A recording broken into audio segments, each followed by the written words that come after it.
I have my prosecutorial plan laid out, and I'm keenly aware of what defense lawyers can do. So I know what to look for, what defense lawyers look for in any prosecution. I have plans in place to avoid frustration. I know what I am doing, and together with my able deputy, we will make sure that the people of this country, because if they frustrate me, they are frustrating the people of this country. 548 million is a lot of money. In fact, the president is thinking of Accra-Kumasi Expressway. That 548 million, in my estimation, could have built that expressway. So yes, it is a lot of money. And that is why we are going to take the prosecution really very seriously. Look, if you have had 8 million Ghana cedis lodged into your account from public funds, and you say you frustrate the prosecutor, how are you going to do that? Or if you have your companies, and public monies are flowing through your companies, and you cannot tell the prosecutor why those monies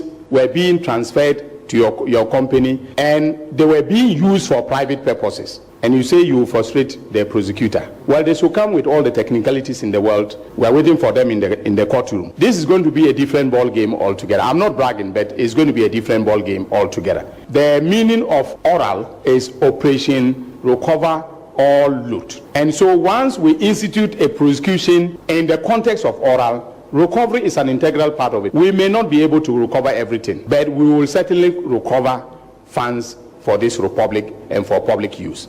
And that's a determined Attorney General and Minister of Justice, Dr. Dominic Akurintinga-Ayini, battle ready to prosecute what he's described as a criminal network within the National Service Authority, NSA, that have caused the state to lose over 548 million Ghana cedis through ghost names. Speaking at a press briefing this morning, Dr. Ayini noted that investigations uncovered certain individuals, including directors, staff and service providers in the market, inserted ghost names into the scheme, resulting in the loss of that money.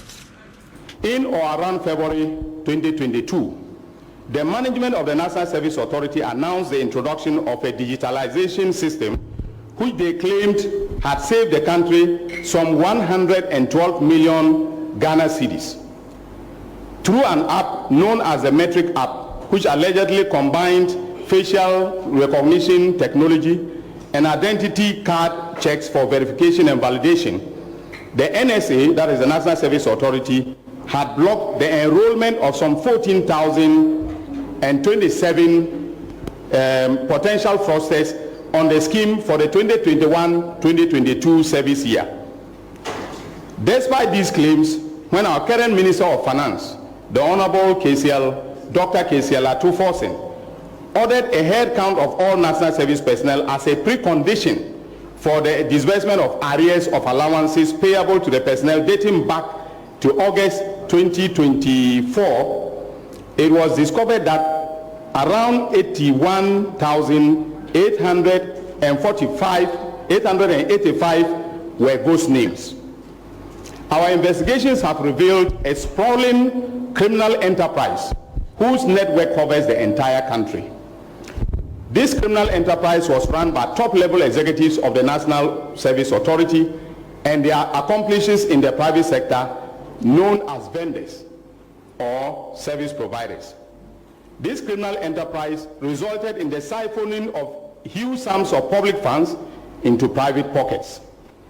In total, we can confirm from our evidence on the docket and from interrogations that a whopping 548,333,542 cedis and 65 pesos. That's how accurate.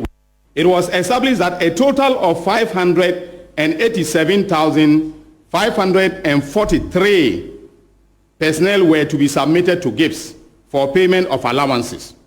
Meanwhile, data from GIPS showed that a total of 650,165 personnel were paid, indicating that 63,672 constituted ghost names. These consisted of the following categories of personnel. That is, National Service personnel who were blocked on the CMS system during the registration process. Then National Service personnel numbers that exist in the payment records but do not exist on the central management system. Dr. Ayeni added that 12 former officials of the National Service Authority are set to face prosecution for their alleged involvement in the payroll fraud. Having concluded our investigations, we'll be filing charges against 12 suspects who worked as directors and staff of the NSA. These are Mustafa Yusuf, a former executive director, Osea Sibe Entry, former director general, Gifty Owari Mensah, former deputy executive director, Kweku Ohinijan, former deputy executive director for operations, Abraham Bismarck Gezi, former internal auditor, Kweku Dechi Eje, an accounts officer, Idrisu Ibn Abubakar, former head of accounts, Stephen Kobina Jemfi, we have asked that he should be rearrested because we've discovered some new accounts that contain some deposits, and so he was picked up this morning. So he is currently he's undergoing further interrogation. Koforidua, he's a Koforidua director. Then Prince Agofa Ewuku, a district director, and Jacob Yorsin, management information systems administrator in the northern region. We will also file charges against the following persons who are vendors on the marketplace on the central management system of the NSA in the eastern, Greater Accra, and Ashanti regions. Isaac Osei Asamani, the owner of Stalwart Option Buy Ventures. Charles Ohomining, the owner of GH OHEC Ventures. Philomena Arthur, the owner of Brainwave Ventures. Rose Hamilton, the owner of Marine Ventures. Kweku Opare Agofa, the owner of Franlisa Ventures. Solomon Jamina, the owner of Afarita Ventures. Haruna Mawulaya, the owner of Alfaida Enterprise. Sylvia Ntrewa Opare, the owner of Silsona Ventures. And then Peter Mensah, a legal practitioner and the husband of Gifty Owari Mensah. We have made the decision to enter into non-prosecution agreements with some of the persons who were involved in this criminal enterprise, especially the vendors, and these have agreed to provide compelling testimonies as witnesses for the prosecution. In this regard, we have agreed not to disclose their names or their details at this press briefing as part of the NPA, that is a non-prosecution agreement, because this is going to inure to the efficiency of the prosecutions that will be mounted. And in every prosecutorial decision making, we have the discretion to take decisions that will inure to the benefit of the Republic. And we have decided in the office, together with the investigators, that some of the marketplace vendors and some other directors and staff who came to us may be serving as prosecution witnesses. Some of them offered to be prosecution witnesses, and we rejected their offers. They came, met with my deputy, we evaluated the evidence and thought that it will be inimical to the entire prosecutorial enterprise if we accepted their offers to serve as prosecution witnesses. Dr. Dominic Ayeni, Attorney General and Minister of Justice. So let's go on the phone line and speak to a Senior Programs Officer at the Media Foundation for West Africa, Kweku Krobia Asante. Kweku, good evening to you. It's always a pleasure talking to you. Is it safe to say that Fourth Estate, you should come for your stone? Because I remember when President Mahama ordered the NIB to investigate this matter, the figure that came out, you stated categorically that it was going to be more than that. And the finance minister ordered into that from 2021, we're looking at 81,885 ghost names. Yes, you will not be wrong, or you won't be out of place at all to say we should come for us. And perhaps even if you can make it even bigger. Because after doing these investigations for months, we knew that this is a scheme that runs deep, a scheme that runs up to the top and runs down, deep down.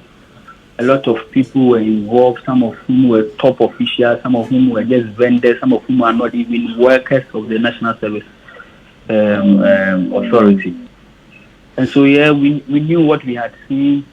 We knew what we could report, also based on the limitations that comes with being an individual investigative journalist who does not have any powers, so to say, to do the kind of work that the Attorney General has done. But we knew that this, if anybody was minded to look deep into it with any of the powers that there be, they could find more. And so we are very happy that the Attorney General is seeing these issues now after their own investigations. And I bet even when they start the hearings and going deeper into the matters, you are likely to see more chilling details, I think. And these were persons, some of them, who categorically denied these allegations, because I remember when they went to court to even stop your release of the scandal on NSS. Yeah, that's they responded again and said that you didn't even come to them for them to get their reaction, and the fact that if you had engaged them, you would have realized that even some of the monies were used for ABC. And this is what the Attorney General is telling us, something totally different from the response from the former NSS executives or leaders. Yeah, that's right. So when we were doing the stories, we made conscious effort to reach out to them. They were dodgy. They didn't want to speak because they knew what these issues were. Use all sorts of schemes to prevent us from publishing. And then eventually when we published out of sheer grace and put the stories out there, they started media calls, issued statements debunking the claims we had made. In fact, calling us many ridiculous names on radio, threatened to sue us, and this is after they had gone to court twice to seek injunction on the stories that we were trying to publish. So yes, today the chicken has come home to roost. People are beginning to say that, well, this is no longer an independent journalist making a claim, but now Attorney General himself, it's not just making the claim, but this is after doing their own investigations and preparing to go to court. So there you have it. I'm looking at the figures per service years, and 2018 to 2019, 25,859,836.16 Ghana cedis. That 2019 we had 2019, I should say, 2019 to 2020, over 21 million. Then 2020 to 2021, we had some 55 million. And this is where I am surprised, because it is within these 2022-2023 that we were told by the leaders of the NSA that they had introduced a metric app that has saved us some 112 million Ghana cedis. And that app had facial recognition, ID card verification, and all that to save us from the monies that we had lost in the previous years, which was 2018, 2019, the 25 million, the 2020, the 21 million, and the 2021, the 55 million. And in the years that they introduced this app, we lost a whopping 350 million. Ghana says 926,000. So is it that the app was not working, or what exactly happened? We had in our story raised concerns about the whole idea that they set up this metric app and they said they had facial recognition technologies, AI security inbuilt in there that can prevent people right at the gate from even coming in if you don't have a Ghana card. We raised concerns in our story and in our communication after the story that something was not right, whether the metric app, the so-called fortified app, was not as it is supposed to be, as they presented it to be, or the officials are intentionally breaching the app so that it will allow them to do whatever they wanted to do. Essentially, if you have people who are leading an organization who have the will, to cause fraud or to do anything like that, whatever app you put in there, they may find clever means of undoing it. So again, we had issues with one of officials who suspected that indeed they were consciously trying to defraud the system, and then even the metric apps, there may be issues with it. We couldn't tell for sure. So today, if you follow the proceedings, one of our colleagues indeed asked the Attorney General that we saw issues with the app. Right? Are you looking at calling in the app developers to also be part of these conversations? And the Attorney General responded that, well, it could be this or it could be that. As they go on, if it becomes necessary that they have to bring them in, they will bring them in. Essentially, all. But he also talked about the fact that now the head of IT for NSA is part of the persons they are prosecuting. Yes. But in our investigation, we saw there was a third-party institution that built the app. So we are hoping that as things proceed, we could have a full circle around this whole issue. Was it the metric app that had fault? Was it the officials who were bent on defrauding the system? And so they decided to use the app as a facade to mislead all of us while they continue to do their own thing. So what are your expectations? Now the AG says that they are not going to be frustrated. They would recover the money because, yes, you might not get all over 548 million Ghana cedis, but we need some of the money back. What are your expectations? Well, our expectations is that eventually justice is served. We don't have any personal interest or hatred against any of the officials. It could be anybody who were doing our work. If the Attorney General have dug deep and found names of companies and families and whatever, our expectation is that they follow through, be consistent, and ensure that justice is served. And if the state will recover the monies, if the people who were involved in will be punished duly, so that it sets an example for all others in public office, we'll be very happy to that. So essentially, our expectation is that they follow through, and this does not become one of those issues where, we proceed to a certain point and we say, whatever they call it, that Nolle prosequa. Nolle prosequa, thank you. Whatever it is. We are hoping that they are consistent, they are keen on this, because it's not just about us.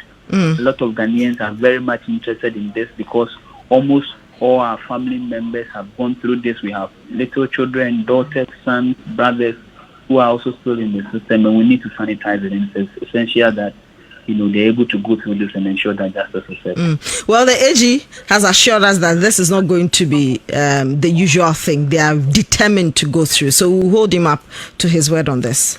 Hope so too. Kweku, very grateful for your time.